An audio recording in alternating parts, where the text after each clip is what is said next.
The Yom Kippur War of 1973 began with Israel doing something no military textbook would ever recommend. On October 6, as Egyptian and Syrian forces prepared to strike, Israel deliberately chose not to mobilize fully, and not to strike first. Within hours, its front lines began to buckle. The Sinai was penetrated. The Golan Heights wavered. For a brief moment, the survival of the Israeli state was no longer an abstract fear, but a real operational possibility. Why would a country built on preemption refuse to preempt? Why would a leadership knowingly accept higher casualties in the opening hours of a war it knew was coming? And why did this decision, so close to catastrophe, ultimately shape the outcome of the conflict more than any single battle? Because this was not hesitation. It was a calculated act of self-restraint, designed for a battlefield that extended far beyond tanks and artillery. This episode is not about how the Yom Kippur War was fought. It is about why Israel chose to fight it with one hand deliberately restrained. The strategic problem was brutally simple and brutally asymmetric. Israel faced a coordinated surprise attack on two fronts, with limited strategic depth, a reserve-based army, and no margin for prolonged early losses. Militarily, the rational move was obvious: early mobilization, preemptive airstrikes, and seizing the initiative before the first enemy unit crossed the line. Israel did none of that. Instead, its leadership accepted a different logic, one that placed legitimacy, alliance politics, and long-term survival above immediate tactical advantage. The decision was not rooted in optimism, nor in moral restraint. It was rooted in a colder calculation, that winning the first day could mean losing the war that followed. This is what makes the strategy genuinely unorthodox. It violated Israel's own doctrine. It inverted the relationship between politics and military action. And it gambled that restraint, under the right conditions, could become a weapon. But restraint only works if the system around it holds. And in 1973, nearly every part of that system was already under strain. To understand why Israel chose restraint, we need to step away from the battlefield and look at the system surrounding it. In October 1973, this was not a simple war between armies. It was a collision between military necessity and political survival. Israel faced two coordinated opponents: Egypt in the south, across the Sinai; Syria in the north, on the Golan Heights. Both had learned from 1967. Both avoided deep maneuver at first. Both focused on limited objectives, heavy firepower, and controlled escalation. Their immediate military goals were not the destruction of Israel. They were far more precise. Egypt sought to cross the Suez Canal, establish a foothold on the East Bank, and shatter the psychological myth of Israeli invincibility. Syria aimed to overrun the Golan Heights before Israeli reserves could arrive, forcing a crisis decision in Jerusalem. But behind these military goals sat a larger strategic intent: to change the political geometry of the conflict. For Egypt especially, this war was designed to be politically legible. A war that looked defensive. A war that could not be easily framed as Israeli aggression. A war that would force external powers, especially the United States, to treat Arab demands seriously. Israel, meanwhile, was trapped inside a very narrow decision space. Geography offered no forgiveness. The Sinai was vast, but Israel's forces there were thin. The Golan was small, elevated, and existential. Losing it even briefly meant Israeli cities were within artillery range. Time was equally unforgiving. Israel's army was built on reserves. Every hour without full mobilization meant fewer units on the line. Every hour increased the risk that local collapses would cascade. And yet, politics pressed just as hard as geography. Israel in 1973 was no longer the isolated underdog of 1948. It was a regional military power, but one deeply dependent on American diplomatic cover and material support. Ammunition stocks were finite. Aircraft losses could not be replaced locally. A prolonged war without resupply was a losing war by default. This is the first critical constraint most battlefield narratives ignore. Israel was fighting on credit. Not financial credit, but strategic credit. Credit extended by Washington, conditional on one factor above all others: who fired first. In the Cold War environment of 1973, perception was not cosmetic. It was structural. If Israel struck first, the war would be framed as another act of preemption. Arab states could claim legitimacy. The United States would face severe constraints in offering open support. The Soviet Union would have room to escalate its backing of Egypt and Syria. If Israel absorbed the first blow, everything changed. Restraint would buy legitimacy. Legitimacy would buy time. And time would buy logistics. But this only worked if Israel survived the opening phase. That was the knife edge. Now consider the informational environment. Israeli intelligence was not blind, but it was filtered. Signals were interpreted through existing assumptions, that Egypt would not fight without air superiority, that Syria would not act alone, that war without decisive objectives made no sense. These assumptions did not prevent warnings from appearing. They prevented warnings from being believed. This created a paradoxical situation. Israel possessed partial awareness but lacked certainty. Enough information to worry, but not enough, in the minds of decision-makers, to justify irreversible actions like full mobilization or preemptive strikes. Mobilization itself was not neutral. It was visible. It froze the economy. It signaled intent. Once taken, it could not be explained away as precaution. This is where the strategic map tightens. Israel had 4 constraints operating simultaneously. First, a reserve army that demanded speed. Second, geography that punished delay. Third, dependence on external support that punished aggression. Fourth, an intelligence picture that was ambiguous enough to paralyze decisive action. Egypt and Syria understood this environment better than is often acknowledged. Their strategy did not rely solely on surprise. It relied on forcing Israel into a lose-lose framing. Strike first and risk diplomatic isolation. Wait, and risk battlefield collapse. This was not accidental. It was design. The war was shaped before the first shot was fired, not just by deployments, but by how each side expected the other to think.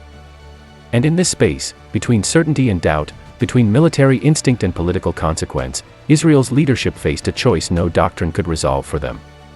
Because doctrine assumes you control the battlefield. In 1973, Israel did not. And it was inside this suffocating set of constraints that a decision began to form, one that deliberately rejected the correct military answer. Military doctrine is designed to reduce uncertainty. Israel's doctrine after 1967 did exactly that. It rested on 3 pillars: early warning, rapid mobilization, preemption.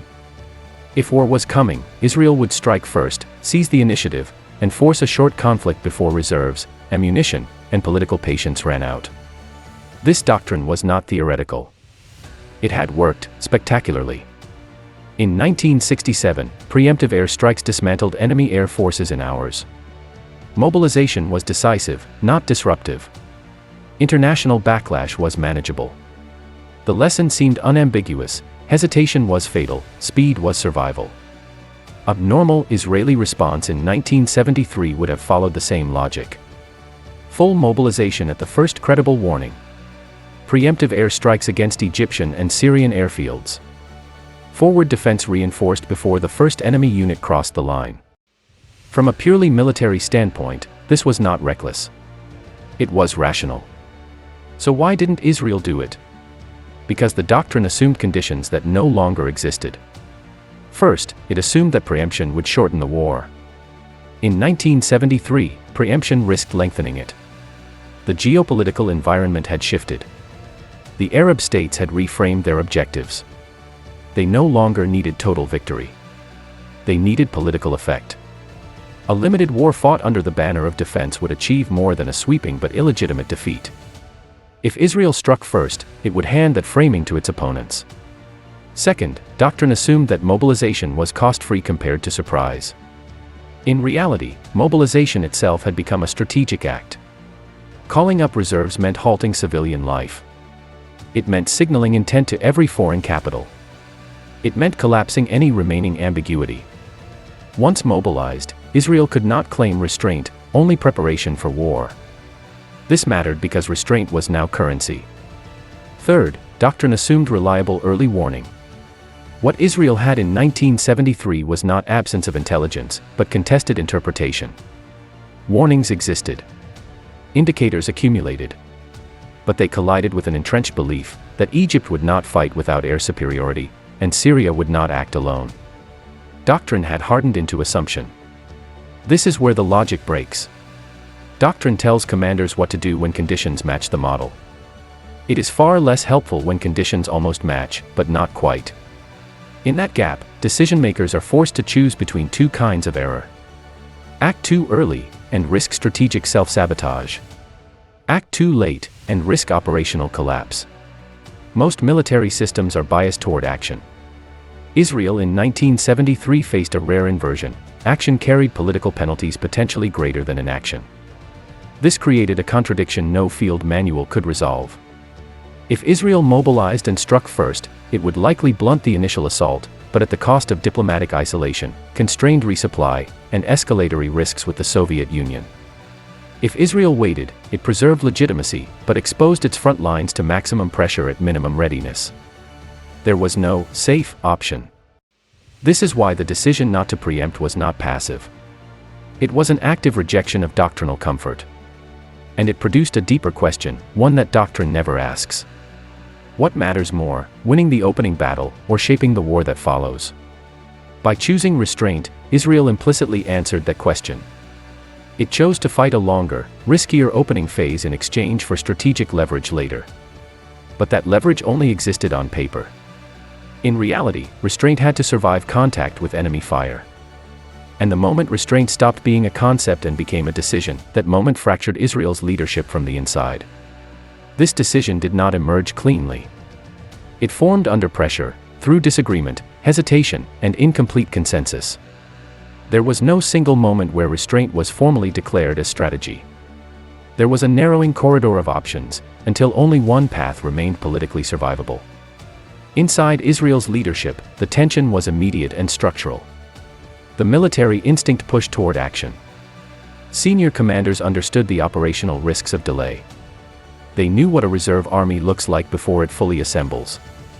They knew how thin the forward lines were. Every hour mattered.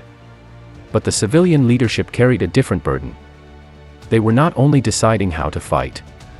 They were deciding how the war would be perceived the moment it began. This is where the debate fractured. On one side was the argument of necessity.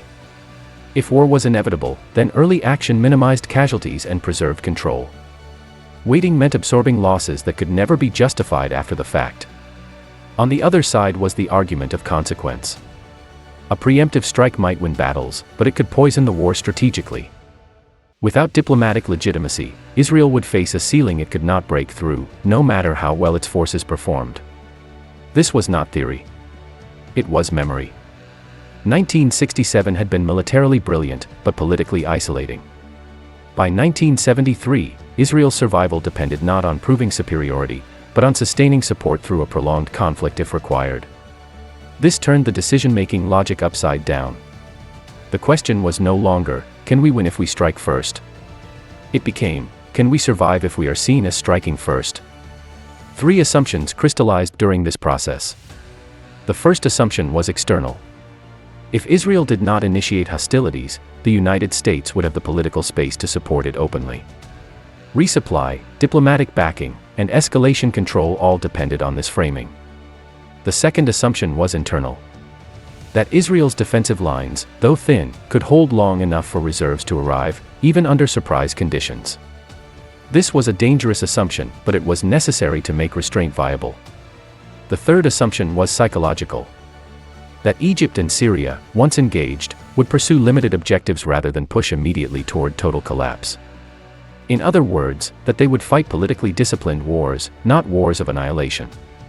None of these assumptions were guaranteed. All of them had failure modes. And yet, rejecting restraint meant accepting a different set of risks, ones that leadership judged to be even more catastrophic. This is the core of the unorthodox choice. Israel was not choosing between strength and weakness. It was choosing between two forms of vulnerability. One visible, immediate, and military. The other delayed, systemic, and political. The decision effectively weaponized restraint. It turned inaction into a signal. A signal aimed not at Cairo or Damascus, but at Washington, Moscow, and every capital watching for the first move. But weaponized restraint only works if it is believed. If the enemy doubts it, they exploit it. If allies doubt it, they hesitate. If your own system doubts it, it fractures. And as the hours passed, doubt was spreading through every layer of Israel's command structure. Because restraint is hardest to maintain at the exact moment it becomes most dangerous. And once the shooting started, the strategy moved from theory into a phase where even small failures could collapse the entire design. Restraint, once chosen, does not remain abstract. It must survive contact with systems designed for speed, violence, and error. In October 1973, Israel's strategy was executed not through bold action, but through delayed action. That delay had to be managed, hour by hour, across a military machine built to move instantly. The first problem was tempo. Israel's forward units were positioned to buy time, not to absorb shock. On paper, they were tripwires. In reality, they became shock absorbers. Thinly held positions in the Sinai and on the Golan were expected to hold under conditions they were never designed for: massed artillery, coordinated armor, and prepared assault forces. Restraint meant those units would take the first blow at minimum readiness. Mobilization orders were staggered. Not cancelled, but slowed. Air Force readiness increased, but without preemptive strikes. Commanders prepared contingency plans, but could not act on them. This created a fragile operational rhythm. Every subsystem was partially active. Nothing was fully engaged. That is the most dangerous state a military can occupy. On the Sinai front, Israeli forces faced an Egyptian assault designed to exploit precisely this hesitation. The canal crossing was not a reckless dash. It was methodical, rehearsed, and protected by dense air defenses that punished Israeli air power when it tried to intervene too early. Here, restraint produced its first visible cost. Israeli doctrine relied on rapid air-ground coordination. But with the decision not to strike first, the Air Force entered the fight reactively, without the freedom of preemption, and against a defensive network built to blunt exactly that response. On the Golan Heights, the situation was even more acute. The terrain offered no depth. Forward units were expected to hold against overwhelming numbers until reserves arrived. Restraint meant those reserves were still assembling when Syrian armor surged forward. This was the operational nightmare the doctrine was designed to prevent. Commanders on the ground faced impossible choices. Commit limited forces early and risk annihilation, or fall back and risk strategic collapse. They did not have the luxury of knowing whether restraint would pay off later. They only knew that the next few hours would decide whether there was a later at all. This is where the first micro-twist appears. Despite the delay, Israeli units did not collapse as expected. Not because the strategy was working, but because the system bent without breaking. Local commanders improvised. Small units fought beyond their intended role. Logistics officers rerouted supplies on the fly. Air crews adapted tactics mid-mission to survive environments they had not prepared to enter. Restraint was not being executed cleanly. It was being survived. But survival came at a cost. Casualties mounted early. Equipment losses accumulated. Decision-makers in Jerusalem were receiving fragmented reports, some alarming, some misleading.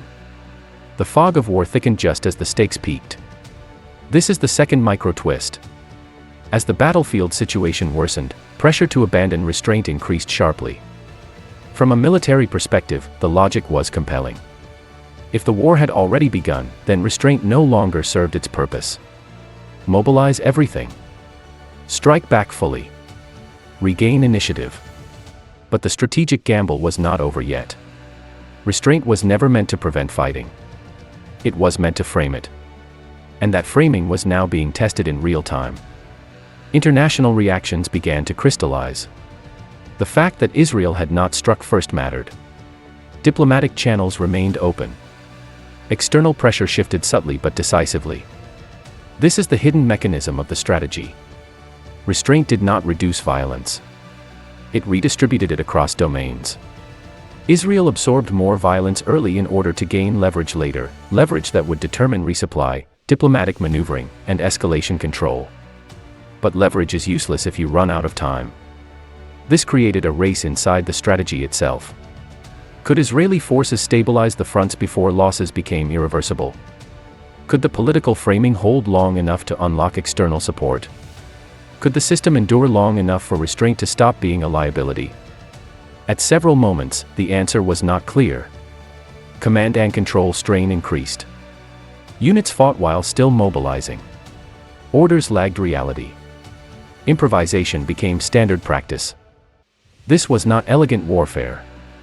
It was controlled disintegration. The strategic design assumed the system could tolerate this stress.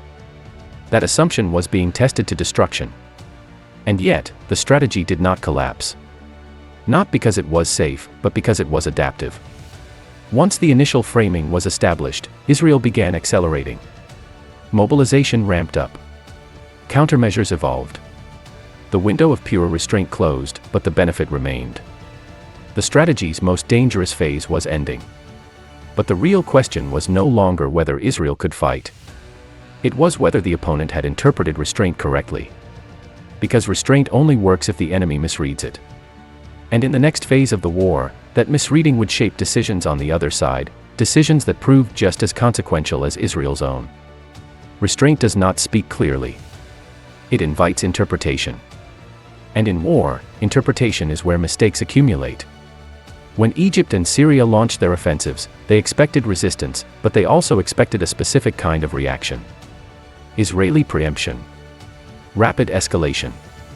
A familiar pattern drawn from 1967. That pattern did not appear. Israel did not strike first. It did not immediately unleash its air force at full depth. Its mobilization was visible, but incomplete. To Cairo and Damascus, this was not read as strategic subtlety.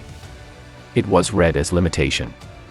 Egyptian leadership interpreted Israel's initial posture as confirmation that their political framing had worked. By striking first, but within what appeared to be a defensive narrative, Egypt had achieved its primary objective, breaking the psychological barrier of 1967 without provoking immediate total war. This shaped Egyptian behavior in critical ways. Egyptian forces advanced methodically and then paused. They consolidated bridgeheads. They stayed under the umbrella of their air defenses. They avoided deep thrusts that might trigger Israeli escalation or risk overextension. This caution is often described as restraint. In reality, it was misaligned confidence. Egypt believed the strategic window was open and stable. They assumed Israel would not escalate beyond certain thresholds because doing so would undermine the very legitimacy it had just purchased. In other words, restraint was assumed to be permanent, not conditional. This was the first misreading. Israel's restraint was never an end state. It was a phase. Syria's interpretation followed a different path. On the Golan Heights, early success produced overconfidence. Syrian forces pushed aggressively, believing the delayed Israeli response indicated systemic paralysis. Forward defenses fell back. The sense emerged that momentum could be decisive. But this confidence rested on a false assumption, that Israel's delay reflected incapacity rather than choice. That assumption distorted timing. Syrian command pressed forward without accounting for what happens when a reserve-based army finishes mobilizing. They treated the early phase as representative of the entire conflict, rather than as a temporary distortion. This is the critical point. Restraint altered the opponent's perception of Israel's ceiling. Instead of reading delay as preparation, they read it as constraint. Instead of reading caution as strategic signaling, they read it as weakness or political paralysis. This misinterpretation shaped operational decisions. Egypt did not exploit early success to maximum depth. Syria overextended just as Israeli reserves began to arrive.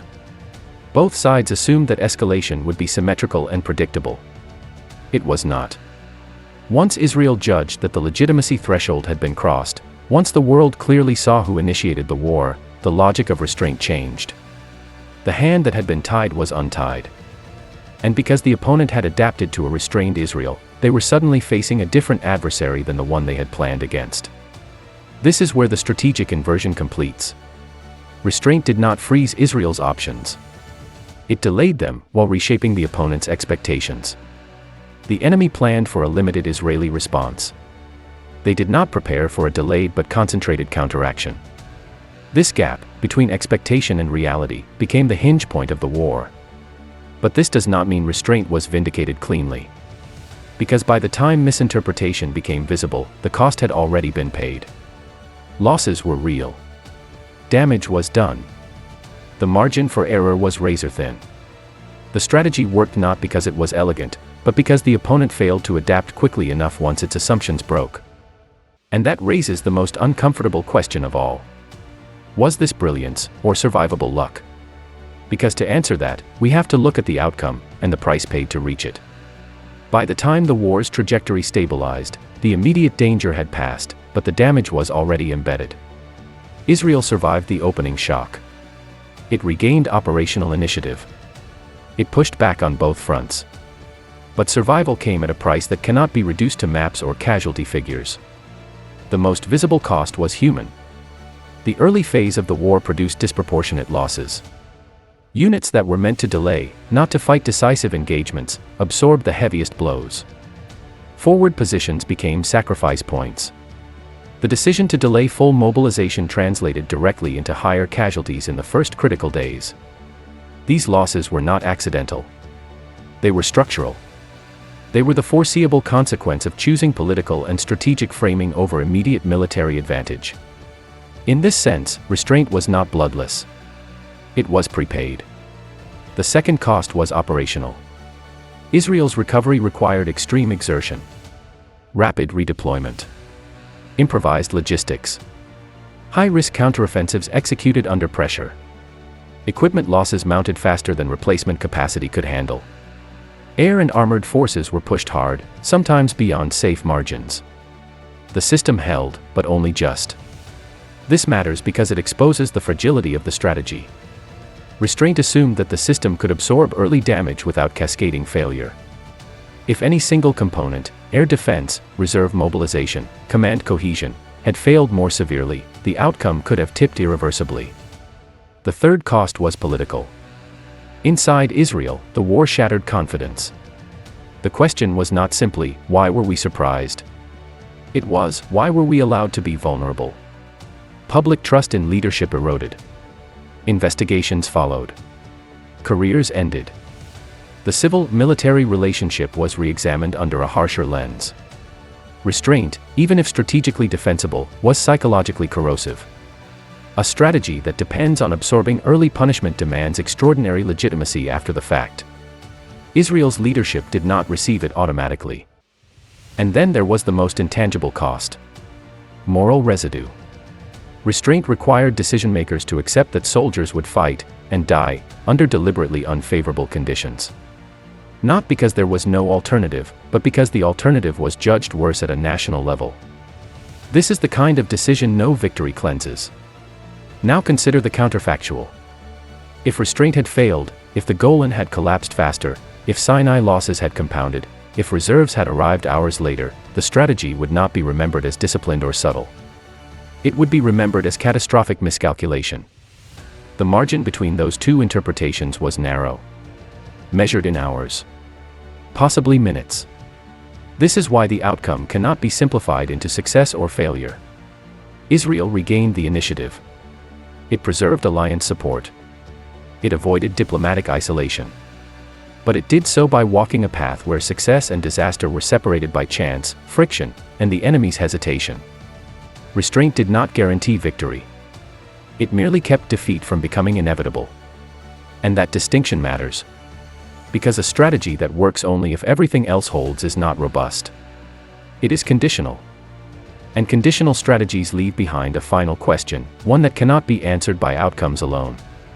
Was this a repeatable lesson, or a one-time survival through a collapsing margin? This strategy was never about restraint in the moral sense. It was about hierarchy. About deciding which domain of war mattered most, and when. Israel's leadership in 1973 implicitly reordered the structure of conflict. They accepted that the opening battles could be lost tactically, as long as the war itself was not lost strategically. That inversion runs against almost every instinct taught to commanders raised on maneuver, initiative, and early dominance. The core insight was this. In a system-dependent war, battlefield success is constrained by political permission. Israel did not fight in a vacuum. Its ability to sustain combat depended on external logistics, diplomatic shielding, and escalation control between superpowers. In that environment, the identity of the initiator was not symbolic. It was operational. This is the first rule the strategy violated. Military doctrine treats legitimacy as secondary. This decision treated it as a prerequisite. The second rule it broke was temporal. Doctrine assumes that advantage must be seized immediately or it evaporates. The 1973 decision gambled that advantage could be delayed without being lost, if delay reshaped the opponent's expectations and the international response. That is an unstable bet. It assumes the enemy will not fully exploit early success. It assumes your own system will not fracture under stress. It assumes that allies will respond as expected, not merely as hoped. In Israel's case, all three assumptions barely held. The third rule it violated was internal. Modern militaries are designed to minimize ambiguity. This strategy embraced it. Orders were partial. Signals were calibrated. Mobilization was phased. The system was deliberately kept in an uncomfortable in-between state. This is not how military organizations prefer to operate. And it explains why this strategy cannot be easily replicated. It requires a rare alignment of conditions. A reserve-based force that can accelerate rapidly after delay. An opponent pursuing limited, politically bounded objectives. An ally whose support hinges on perception rather than performance. A leadership willing to absorb early losses without immediate validation. Remove any one of these, and restraint becomes self-destruction. So what is the real lesson? Not that restraint is superior to preemption. Not that legitimacy always outweighs initiative. The lesson is narrower and colder. In wars shaped by external dependency, the first move is not always the most important one. Sometimes the decisive act is choosing when not to move, long enough to lock the enemy, the ally, and the narrative into positions they cannot easily escape. But this is not a general principle. It is a warning. Because strategies that rely on others misreading you are not strategies of control. They are strategies of exposure. Israel in 1973 survived that exposure. Barely. And that is why this episode does not belong in manuals as a model to follow, but in case files, as an example of how modern war can force states to fight against their own instincts, doctrines, and ethical comfort. The Yom Kippur War is often remembered for surprise, recovery, and reversal. But beneath those events lies a more disturbing reality. Israel chose to begin the war weaker than it could have been. Not because it failed to see the danger, but because it understood a different one. It understood that in a world where wars are judged as much as they are fought, the opening shot can decide the ceiling of everything that follows. That understanding did not make the decision safe. It made it survivable. And in modern conflict, survivability, not brilliance, is often the real measure of strategy. The next episode in this series will examine another campaign where restraint, deception, or deliberate limitation reshaped the battlefield, until the cost of that choice became impossible to ignore.